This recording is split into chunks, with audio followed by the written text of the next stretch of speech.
मैं भारतीय जनता पार्टी का प्रवक्ता नहीं हूँ, मैं एक सामान्य सा विधायक हूँ। तो कुछ ऐसे सवाल आप मुझसे ना पूछें जिनका जवाब मैं दे ना पाऊँ।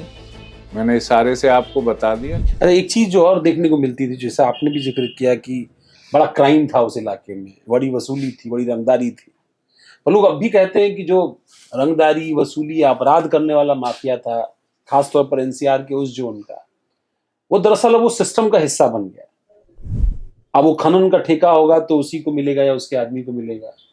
बिल्डिंग मटेरियल जो वहां पर सप्लाई होगा तो उसी के लोग करेंगे।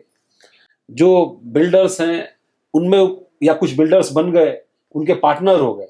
दरअसल वो रंगदारी नहीं करते, अब वो उनके पार्टनर हो गए, प्रोजेक्ट्स में पार्टनर हो गए। तो ये जो इस तरह का ऑर्गेनाइज स्ट्रक्चर क्राइम का वहां पर जनरेट हुआ, और जिसके नाते गाहे बगाहे वहां आपराधिक घटनाएं देखने को मिलती हैं, इस पर लगाम क्यों नहीं लग पाया? और उसको लगाम लगाने के लिए आप लोग क्या और देखिए, ये बात मुझे कहनी तो ऑफ द रिकॉर्ड चाहिए, मेरी बात से बवाल भी मच सकता है, लेकिन मैं सच्चाई को छिपाता नहीं हूँ। एक बार एक मीटिंग थी, हम थे, मुख्यमंत्री जी थे और भी सब लोग थे, एक अधिकारी आए हुए थे बड़े। तो मैंने कहा कि ये यहाँ के डीएम रह चुके हैं, आप इनकी ड्यूटी लगाइए जो जल्दी एयरपोर्ट बने। और इन्होंने काफी गुंडे बदमाशों का इंतजाम किया है।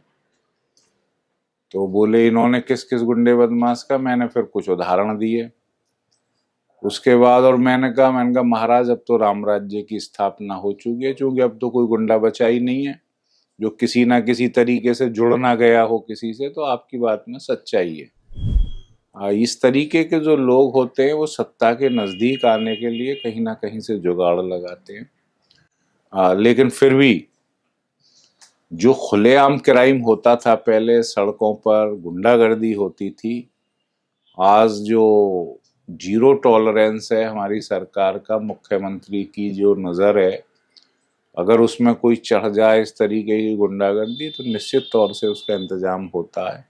इसमें कोई दो राय नहीं है कि कुछ गलत मानसिकता के लोग धीरे धीरे सत्ता के नज़दीक आने का प्रयास कर रहे हैं, कुछ आए भी हैं और उससे वो फायदा उठा रहे हैं। कुछ काफी गहरे भी आए हैं। हाँ, वो चूंकि मैं भारतीय जनता पार्टी का प्रवक्ता नहीं हूँ, मैं एक सामान्य सा विधायक हूँ। तो कुछ ऐसे सवाल आप मुझसे ना पूछें जिनका जवाब मैं दे ना पाऊँ।